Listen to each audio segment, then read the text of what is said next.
Hello students, Jai Hind. This is Deepak Thakur here and welcome to learning Himachal. Students, जो आज हम topic करने वाले हैं वो बहुत ही ज़्यादा इंपॉर्टेंट टॉपिक है। ठीक है, एक ही टॉपिक आज हम पढ़ेंगे, छोटा सा टॉपिक है बट हर बार यहाँ से क्वेश्चन आपको देखने को मिलेगा। तो ये जो टॉपिक है मैं आपको डिटेल में बिल्कुल आराम से तसल्ली से आपको समझाऊंगा। लास्ट तक बने रहें अगर आप इसको अच्छे से समझना चाहते हो। एंड आई प्रॉमिस यू, इसके बाद आपको कोई भी रेफरेंस बुक लेने की ज़रूरत नहीं पड़ेगी इस टॉपिक के लिए, क्योंकि ये टॉपिक बहुत ही इंपॉर्टेंट है, आपके एग्जाम में भी आता है। ठीक है, तो मैं आपको बताऊंगा किस तरह से आपके क्वेश्चंस आते हैं या किस तरह से आए हुए हैं। ठीक है, और आपने इसमें क्या क्या पढ़ना है। तो जो आज का टॉपिक है वो बहुत ही ज़्यादा इंपॉर्टेंट टॉपिक है। टॉपिक का नाम है government of India act of 1919, यानी कि 1919 का जो एक्ट था गवर्नमेंट ऑफ इंडिया का, उसके बारे में जो है वो आज हम डिस्कस करेंगे।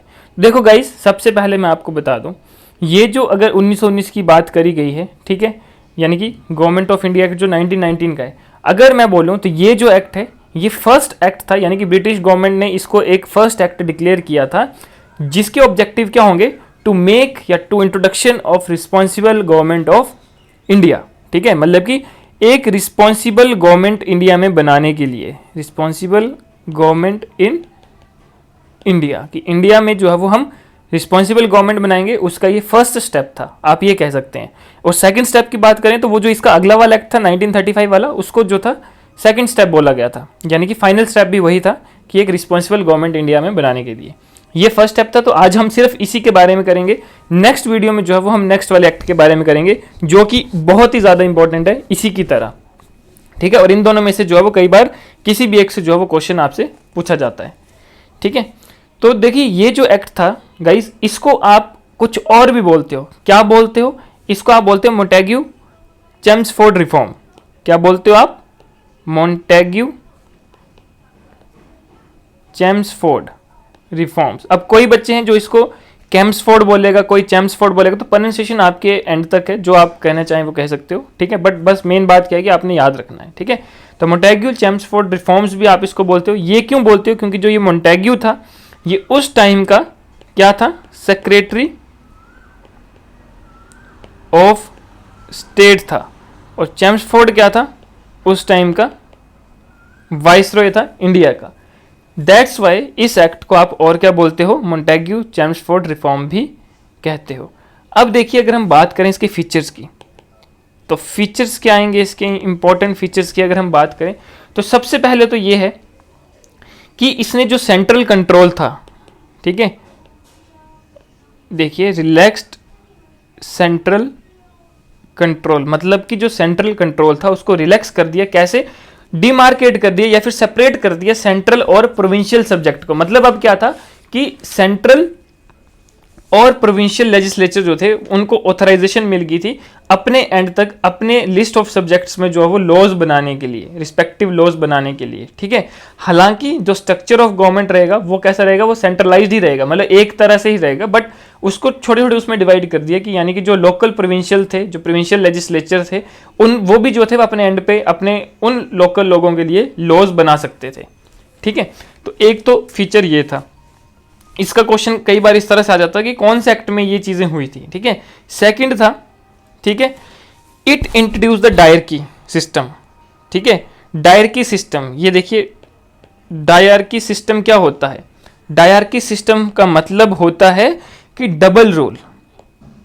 ठीक है, हालांकि ये जो रूल था ये अनसक्सेसफुल रहा था, बट इस एक्ट में ये इंट्रोड्यूस किया गया था। इसका मतलब क्या है, डायरकी रूल, डबल रूल का मतलब क्या है कि जो प्रोविंशियल सब्जेक्ट्स थे, ठीक है, उनको दो पार्ट में डिवाइड कर दिया गया। दो पार्ट में डिवाइड करने देने का मतलब क्या है कि एक था ट्रांसफर्ड, ठीक है, दूसरा था रिजर्व्ड। अब ये दो पार्ट में डिवाइड हो गए, ट्रांसफर्ड एंड रिजर्व्ड में। ट्रांसफर्ड का मतलब क्या है कि इसको एडमिनिस्टर तो गवर्नर ही करेगा with their minister, but in responsible to the legislative council, यानी कि रिस्पॉन्सिबल टू लेजिस्लेटिव काउंसिल। और एडमिनिस्टर कौन करेगा, एडमिनिस्ट्रेशन बाय गवर्नर। ठीक है, रिजर्व्ड का मतलब क्या है कि ये भी एडमिनिस्टर कौन करेगा, इसको एडमिनिस्ट्रेटेड बाय गवर्नर, और उसके executive council, but without being responsible to the legislative council, यानी कि इसमें लेजिस्लेटिव काउंसिल का कोई रोल नहीं रहेगा। ठीक है, ये आपने दो चीजें याद रखनी, विदाउट लेजिस्लेटिव काउंसिल। ठीक है, तो ये जो दो सिस्टम थे इसको बोलते हैं डायरकी, यानी कि डबल रोल। ठीक है, तो ये वाला फीचर भी इसमें इंट्रोड्यूस किया गया था। नेक्स्ट अगर हम बात करें तो इसमें इंट्रोड्यूस किया गया था पहली बार बायकैमरलिज्म जो था वो इंट्रोड्यूस किया गया था। अब आपने देखा भी होगा कि हमारा जो मतलब पार्लियामेंट है वो भी बायकैमरलिज्म है। बायकैमरलिज्म का मतलब क्या है कि आपके दो हाउसेज हैं। ठीक है, टू हाउसेज, जैसे अगर हम इंडिया की बात करें तो दो हाउस हैं, लोकसभा और राज्यसभा। वैसी बायकैमरलिज्म का मतलब क्या है कि टू हाउसेज, यानी कि लेजिस्लेटिव हाउस भी है और आपकी लेजिस्लेटिव असेंबली भी है। ठीक है, यानी कि लेजिस्लेटिव काउंसिल और लेजिस्लेटिव असेंबली दोनों है, यानी कि upper house and lower house. ठीक है, यानी कि अपर और लोअर दोनों है। अपर हाउस जो है वो क्या है, लेजिस्लेटिव काउंसिल, लोअर हाउस क्या है, लेजिस्लेटिव असेंबली। ठीक है, तो ये सब चीजें जो है वो इसमें इंट्रोड्यूस करी गई थी। नेक्स्ट जो मेन चीज इंट्रोड्यूस करी थी, इस एक्ट ने बोला था कि जो 6 मेंबर्स हैं वाइसरॉय एग्जीक्यूटिव काउंसिल की, यानी कि वाइसरॉय, ठीक है, एग्जीक्यूटिव काउंसिल के आउट ऑफ 6 मेंबर्स 3 जो होंगे, 3 मेंबर्स शुड बी इंडियन, यानी कि 6 में से 3 मेंबर जो वाइसरॉय एग्जीक्यूटिव काउंसिल हो गए उसके 3 मेंबर जो होंगे वो इंडियन होंगे। ठीक है, नेक्स्ट अगर हम बात करें, जो नेक्स्ट इंपॉर्टेंट चीज था, इसने क्या करा था, एक्सटेंड कर दिया था कम्युनल रिप्रेजेंटेशन को, कम्युनल रिप्रेजेंटेशन या आप बोल सकते हो कम्युनल इलेक्टोरेट को। ठीक है, उसको जो था वो एक्सटेंड कर दिया था बाय प्रोवाइडिंग सेपरेट इलेक्टोरेट्स, किस किस के लिए, सिख के लिए, क्रिश्चियन के लिए, ठीक है, एंग्लो इंडियंस एंड यूरोपियंस। ठीक है, इन लोगों के लिए जो था वो सेपरेट इलेक्टोरेट बना दिए थे, यानी कि कम्युनल रिप्रेजेंटेशन। अब देखो कम्युनल रिप्रेजेंटेशन का फंडा कहां से आता है, ये आता है आपका एक्ट ऑफ 1909 से, जो कि लॉर्ड मिंटो वाला एक्ट था। ठीक है, लॉर्ड मिंटो ने क्या किया था, 1909 वाले एक्ट में क्या किया था, कम्युनल इलेक्टोरेट को जो था वो इंट्रोड्यूस किया था। कम्युनल इलेक्टोरेट का मतलब है कि जो मान लो सिख का कोई बंदा या फिर मुस्लिम का कोई बंदा अगर खड़ा होता है तो वो उसको जो है वो सिर्फ मुस्लिम वोट ही मिलेंगे, यानी कि मुस्लिम लोग ही उसको वोट दे सकते हैं। ठीक है, वो होता है कम्युनल इलेक्टोरेशन या कम्युनल रिप्रेजेंटेशन। तो ये किसने बोला था, ये एक्ट ऑफ 1909 में इंट्रोड्यूस किया था और 1919 में इसको और बढ़ा दिया था, मतलब एक्सटेंड कर दिया था। 1909 में सिर्फ ये मुस्लिम्स के लिए किया गया था। ठीक है, और इसी एक्ट के अंदर फादर ऑफ कम्युनल इलेक्टोरेट बोला गया है, फादर ऑफ कम्युनल इलेक्टोरेट। ठीक है, फादर ऑफ कम्युनल इलेक्टोरेट किसको बोला गया, लॉर्ड मिंटो को। ठीक है, ठीक है, लॉर्ड मिंटो को क्या बोला गया, फादर ऑफ कम्युनल इलेक्टोरेट। तो ये कई बार क्वेश्चन भी आ जाता है कि किसको जो है वह फादर ऑफ कम्युनल इलेक्टोरेट बोला जाता है। ठीक है, नेक्स्ट अगर हम बात करें, ठीक है, नेक्स्ट जो है कि इसी एक्ट के अंदर जो था वो ग्रांटेड की, मतलब फ्रेंचाइजी ग्रांट की गई थी। ठीक है, कि किसी भी लिमिटेड नंबर ऑफ पीपल्स के लिए on the basis of property, tax और एजुकेशन। अगर आप यूपीएससी का एक पेपर देखोगे 2019 या 20 का, उसमें ये क्वेश्चन आया हुआ है कि जो फ्रेंचाइजी ग्रांट की गई थी पीपल्स के लिए वो कौन से पॉइंट्स के बेसिस पर की गई थी। तो 3 तो ऑप्शन में ये थे और चौथा एक और था जिसमें एज लिखा हुआ था। तो उसमें क्वेश्चन पूछा था कि which of the following is not, not का मतलब इन में से कौन सा नहीं है। तो यानी कि इन 3 के अलावा जो ऑप्शन होगा वो आपका करेक्ट ऑप्शन हो जाएगा। तो ये क्वेश्चन जो है वो आपके प्रीवियस यूपीएससी के एग्जाम में भी आया है और एचएस के एग्जाम में भी जो है वो आ सकता है। ठीक है, तो ये चीज रहती है। ठीक, नेक्स्ट जो इंपॉर्टेंट पॉइंट है वो ये है कि इस एक्ट के अंदर न्यू ऑफिस क्रिएट किया गया, किसके लिए, हाई कमिश्नर के लिए। High commissioner for India in London.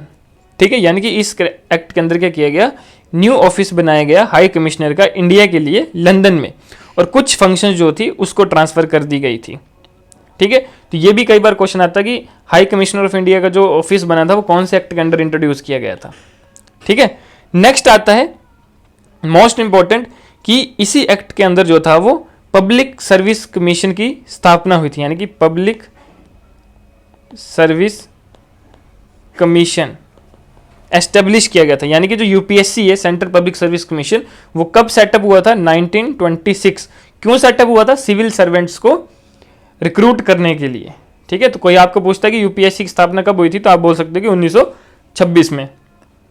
ठीक है, नेक्स्ट जो पॉइंट इंपॉर्टेंट पॉइंट है कि ये जो एक्ट है, ठीक है, इसने पहली बार क्या किया था, प्रोविंशियल बजट को सेंट्रल बजट से अलग कर दिया था। यानी कि क्या था, it separate provincial budget from the central budget. Central budget और प्रोविंशियल बजट को अलग कर दिया गया था। ठीक है, और प्रोविंशियल लेजिस्लेचर्स को जो था वो ऑथोराइज कर दिया गया था टू इनेक्ट देयर बजट्स, की अपने बजट्स को वो इनेक्ट कर सकते हैं। ठीक है, तो ये चीज थी। साथ में क्या था, लास्ट जो इंपॉर्टेंट पॉइंट है जो इस एक्ट के अंदर आता है कि it provided appointment of a statutory commission.